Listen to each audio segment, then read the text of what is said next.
سامنے فتح کی محراب نظر آ رہی تھی جو رات کے اس پہر بھی پیرس کی اکثر تاریخی یادگاروں کی طرح روشنیوں سے منور تھی۔ محراب کے گرد ٹریفک کے بڑے چکر کے گرد گھوم کر ٹیکسی ایونیو فوک میں مڑ گئی۔ تھوڑی دیر بعد نیولی کا پل آ گیا۔ یہاں سے بائیں ہاتھ کو موڑ لو، پاسکل نے ڈرائیور کو ہدایت کی۔ کمال ہے، سنان نے حیران ہو کر کہا، یہ تو بوائے ڈی بولن کا علاقہ ہے، تمہیں کیسے معلوم ہوا؟ پاسکل نے پوچھا۔ کیمپنگ گراؤنڈ کو بھی تو یہی راستہ جاتا ہے، اس روز میں یہیں سے ممارت گیا تھا۔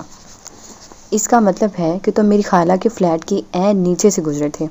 اگر میں کھڑکی میں بیٹھی ہوتی تو ضرور تمہیں اوپر بلا لیتی، اور اگر مجھے معلوم ہوتا کہ تم یہیں آس پاس رہتی ہو تو تمہارے فلیٹ کے عین نیچے اپنا خیمہ نصب کر لیتا۔ تھوڑی دور چلنے کے بعد ٹیکسی پاسکل کی ہدایت کے مطابق بائیں ہاتھ پر ایک خوبصورت 6 منزلہ مکان کے پھاٹک کے اندر داخل ہو گئی۔ سنان نے ٹیکسی سے اتر کر پاسکل کو سہارا دیا اور باہر نکل آئی۔ میرے کمرے کی روشنی جل رہی ہے، پاسکل نے دوسری منزل پر واقع فلیٹ کی طرف اشارہ کیا۔ اس کا مطلب ہے کہ خالہ میرا انتظار کر رہی ہیں۔ کل کے بارے میں کیا خیال ہے؟ ہاں، اب میں کل کے بارے میں بھی سوچ سکتی ہوں۔ تم اوپر فلیٹ میں کیوں نہیں چلتے؟ ایک پیالی کافی پی کر چلے جانا۔ پاسکل نے اس کا ہاتھ تھام لیا، اور خالہ کو بھی مل لینا۔ جی نہیں، مجھ میں تمہاری خالہ کا سامنا کرنے کی تاب نہیں ہے۔ یہی ہے نا جو لندن سے تمہارے ساتھ آیا تھا اور پھر غائب؟ سنان نے کانوں کو ہاتھ لگاتے ہوئے کہا، نا بھائی۔ پاسکل بے تحاشا ہنسنے لگی۔ تم تو واقعی بزدل ہو۔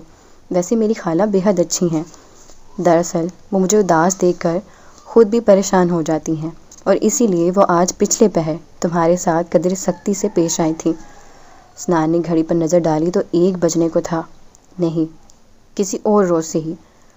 اس وقت تو مجھے اسی بات پر جھڑکنا شروع کر دیں گی کہ میں نے ان کی پیاری بھانجی کو 11 بجے کی بجائے 1 بجے تک کیوں پریشان کیے رکھا۔ موصف، ٹیکسی ڈرائیور نے، جو اب تک بڑے تحمل سے اپنی نشست پر بیٹھا سگریٹ پی رہا تھا، سنان سے مخاطب ہو کر کہا، اگر میرا کام ہو گیا ہو تو مجھے کرائے کی رقم دے کر فارغ کر دیں۔ صرف 1 منٹ، سنان نے ڈرائیور کی طرف مڑ کر کہا، اور پھر جلدی سے پاسکل سے کہنے لگا، رات کے اس پہر مجھے واپس ممارت پہنچنے کے لیے اور کوئی ٹیکسی نہیں ملے گی۔ تو مجھے کل کے بارے میں بتا دو، اگر تم کل مجھے پھر ملنا چاہتی ہو تو۔ میں تو تمہیں اب بھی ملنا چاہتی ہوں، کل تو بہت دور ہے۔ ٹیکسی ڈرائیور نے اب کی مرتبہ ہارن بجا دیا۔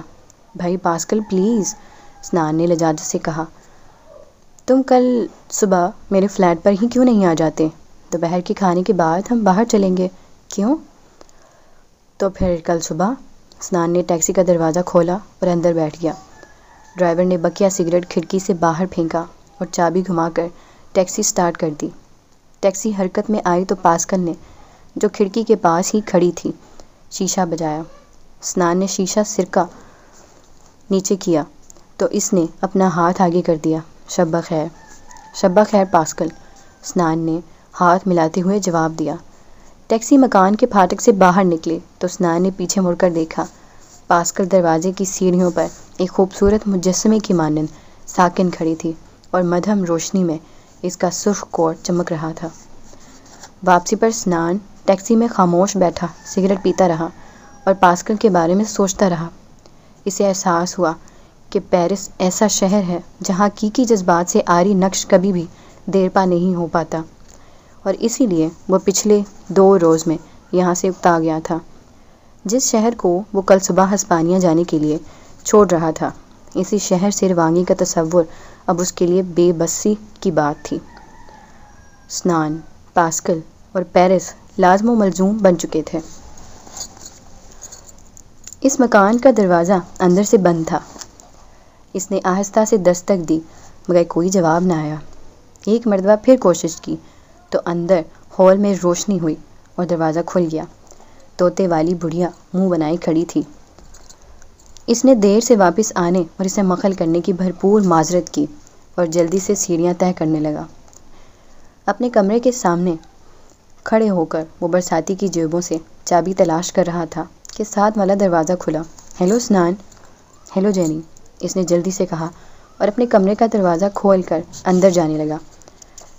جینی تیزی سے چلتی ہوئی آئی اور اس کا راستہ روک کر کھڑی ہو گئی۔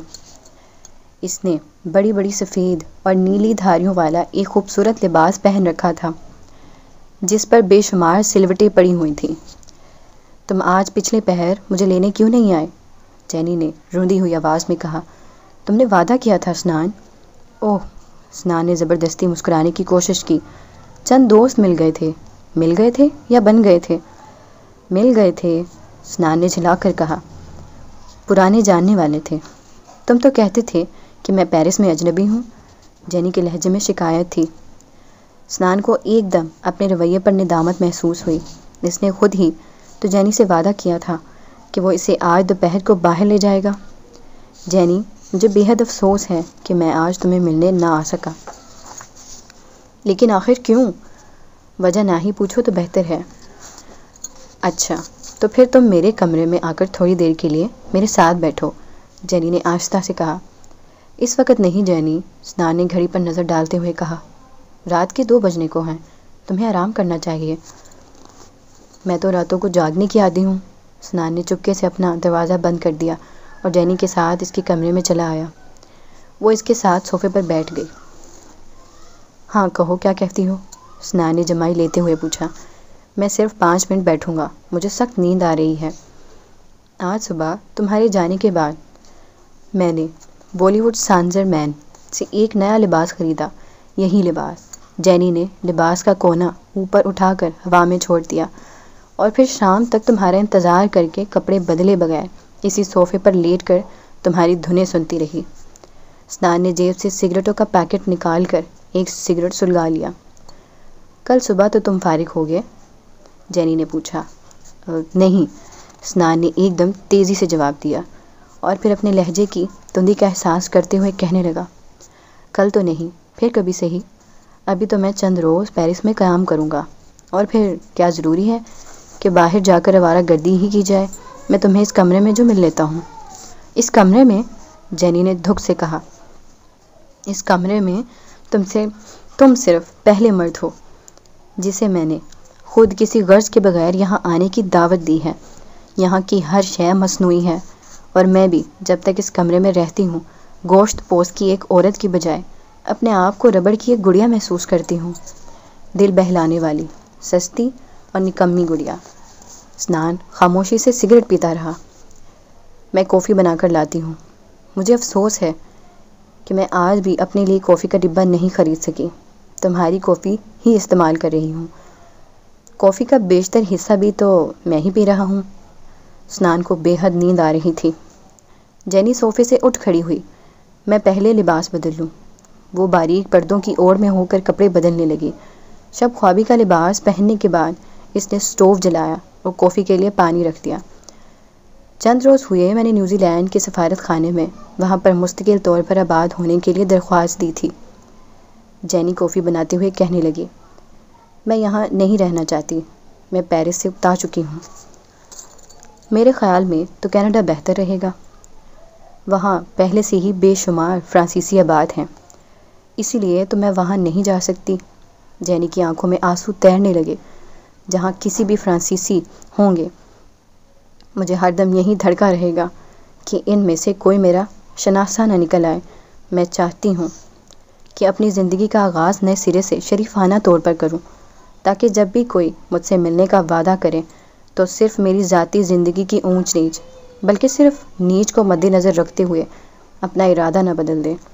جینی اور پاسکل کی گفتگو میں حیرت انگیز طور پر مشابہت تھی۔ وہ بھی اس قسم کے احساسات کا شکار تھی، لیکن جینی کے خدشات کسی حد تک درست تھے۔ اسے یقین تھا کہ سنان اسے صرف اسی لیے ملنے نہیں آیا تھا کہ اسے اس کے پیشے سے نفرت تھی، حالانکہ وہ غلطی پر تھی۔ میں نے کسی اونچ نیچ کو مد نظر رکھتے ہوئے اپنا ارادہ نہیں بدلا تھا۔ سنان صوفے سے اٹھ کھڑا ہوا۔ پھر کیوں نہیں آئے تم؟ جینی کی آواز پھرائی تھی۔ اس لیے نہ کہ میرے ساتھ چلتے ہوئے تضحیق ہوتی تمہاری، لوگ انگلیاں اٹھاتے کہ ایسے قبول صورت مشرقی نوجوان کو پورے پیرس میں صرف ایک بری لڑکی ہی پسند آئی۔ سنان جینی کے پاس چلا گیا۔ مجھے پاسکل مل گئی تھی۔ سنان نے جینی کو اندھیرے میں رکھنا مناسب نہ سمجھا۔ کون پاسکل؟ جینی کی آواز اتنی بلند تھی کہ سنان چونک گیا۔ تمہارے جیسی ہی ایک عام سی لڑکی، میرے جیسی ہوتی تو تم مجھے چھوڑ کر اسے ملنے کیوں جاتے؟ میں اسے ملنے نہیں گیا تھا بلکہ وہ مجھے مل گئی تھی، سنان اس سے کہنے لگا۔ کون ہے وہ؟ جینی کی آواز اب مدھم پڑ گئی تھی۔ میں نے کہا نا، تمہاری جیسی ایک عام سی لڑکی۔ سنان نے اس کے کندھے پر ہاتھ رکھ کر نرمی سے کہا، اور پھر اسے اسٹیمر سے لے کر شانزے لیزے پر اتفاقاً ملاقات تک کے تمام واقعات تفصیلاً سنا دیے۔ کافی تیار ہو چکی تھی تو وہ پھر واپس صوفے پر آ کر بیٹھ گئی۔ اپاہج ہے بیچاری، جینی کے لہجے میں حقارت کی بجائے ہمدردی تھی۔ ہاں ہے، سنان نے قدر سختی سے کہا، لیکن میرے لیے نہیں، وہ بہت اچھی لڑکی ہے جینی، بہت ہی اچھی۔ لامور، جینی ہنس دی۔ اس کی ہنسی میں طنز کا پہلو تھا۔ کیا مطلب؟ لامور یعنی محبت؟ نہیں، ایسا تو نہیں۔ سنان سنجیدہ ہو گیا۔ اور پھر ہو بھی سکتا ہے، میں اس جذبے سے آشنا نہیں ہوں جو اب کچھ کہہ سکوں۔ جینی نے کوئی جواب نہ دیا اور خاموشی سے کافی پیتی رہی۔ تھوڑی دیر بعد سر اٹھا کر کہنے لگی، موسیقی سنو گے؟ نہیں، اس وقت نہیں۔ تمہیں تو ستار بے حد پسند ہے۔ ہاں ہے، لیکن تمہارے پاس تو صرف ایک ہی ریکارڈ ہے جسے بار بار سن کر میں اکتا چکا ہوں۔ جس طرح تم پاسکل سے بھی اکتا جاؤ گے، جینی سے کہنے لگی۔ سنان مسکرائے بغیر نہ رہ سکا۔ ابھی چند لمحے بیشتر اس لڑکی نے پاسکل کا نام کس حقارت سے لیا تھا، پھر ہمدردی کی منزل آئی، اور اب وہ پھر اپنے دل میں چھپے ہوئے جذبہ حسد کا اظہار کیے بغیر نہ رہ سکی۔ اس کی نوبت ہی نہیں آئے گی جینی، تمہیں معلوم ہے کہ میں سیاہ ہوں۔ چند روز پیرس میں قیام کرنے کے بعد میں یہاں سے چلا جاؤں گا۔ چلے جاؤ گے؟ جینی نے لب سکیڑ کر کہا۔ تم جس طرح پاسکل کا نام لیتے ہو، اس لہجے سے میں جان گئی ہوں کہ تمہیں اس سے شدید محبت ہے، اور تم کبھی بھی پیرس چھوڑ کر نہیں جا سکو گے۔ تم غلطی پر ہو۔ سنان نے یہ فکرہ بڑی مشکل سے ادا کیا۔ اس کے دل کا چور دہائی دے رہا تھا کہ جینی ٹھیک کہتی ہے۔ سچ، جینی نے ایک مخصوص ادا کے ساتھ بن کر کہا۔ اسٹیمر میں ملاقات کے بعد آج ہم پہلی مرتبہ ملے ہیں، اور ظاہر ہے کہ دو مختصر ملاقاتوں میں ایسا جذبہ ابھر نہیں آتا، اسی لیے تو وقت درکار ہے۔ سنان، جینی نے کافی کی پیالی میز پر رکھ دی، تم نے ابھی خود اعتراف کیا ہے کہ تم ان معاملوں میں نا تجربہ کار ہو، لیکن میں… جینی نے بے تحاشا ہنسنا شروع کر دیا، جیسے وہ اپنے آپ کو اذیت دینا چاہتی ہو۔ سنان خاموش رہا۔ کچھ دیر بعد جب وہ اپنی ہنسی پر قابو پانے کی کوشش میں کامیاب ہوئی تو پھر کہنا شروع کیا، تمہیں یہ ماننا پڑے گا کہ میری جیسی عورت ان معاملوں کو خوب سمجھتی ہے، سمجھے نہ تو بھوکوں مرے۔ محبت جیسے جذبے کے لیے وقت کی قید نہیں ہوتی۔ سنان مشاعری، کافی کے لیے شکریہ۔ سنان نے پیالی میز پر رکھ دی اور صوفے سے اٹھ کھڑا ہوا۔ مجھے کل صبح کہیں جانا ہے۔ واہ، کہیں جانا ہے؟ جینی نے تلخی سے کہا۔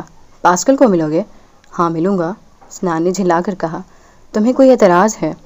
ڈارلنگ، میرے پیشے میں تو اعتراض کے لفظ کی گنجائش ہی نہیں، اور مجھے ڈارلنگ جیسے فضول لفظ پسند نہیں، سنان اس سے کہنے لگا۔ سوری ڈارلنگ، جینی نے آنکھیں مٹکا کر کہا۔ عادت سی ہو گئی ہے، نام تو ہر ایک کا یاد نہیں رہتا، بس ڈارلنگ سے ہی کام چل جاتا ہے۔ شب بخیر۔ سنان نے نہایت غصے میں دروازہ کھولا اور کمرے سے باہر نکل گیا۔ وہ اپنے کمرے کا دروازہ کھول کر اندر جانے کو تھا کہ پھر جینی کی آواز آئی، سنان، کیا ہے؟ کیا پاسکل خوبصورت ہے؟ سنان بے اختیار مسکرا دیا اور جواب دیے بغیر اپنے کمرے میں آ کر سو گیا۔ دوسری صبح جب سنان کی آنکھ کھلی تو وہ ادھ کھلی کھڑکی میں دھوپ اس کے سرہانے تک آ رہی تھی۔ وقت دیکھا تو 11 بجنے کو تھے۔ اس نے جلدی سے شیو بنائی، چہرے پر 4 چھینٹے مارے اور کپڑے بدلنے لگا۔ وہ ٹائی وغیرہ باندھنے کا تردد نہیں کرنا چاہتا تھا، چنانچہ اس نے بند گلے کا سفید سویٹر اور اس کے ساتھ نیلا کوٹ پہن لیا۔ کمرے سے باہر نکلنے سے پہلے اس نے تمام ضروری اشیاء گن کر اپنی جیبوں میں ڈال لی۔ ان میں سے اگر کوئی چیز بھی اس کی جیب میں نہ ہو تو وہ سارا وقت ادھورا سا محسوس کرتا رہتا ہے۔ اور یہ چیزیں کیا تھیں؟ سگریٹ کا پیکٹ، لائٹر، رومال، دھوپ کا چشمہ، پین، کیمرہ اور پاسپورٹ۔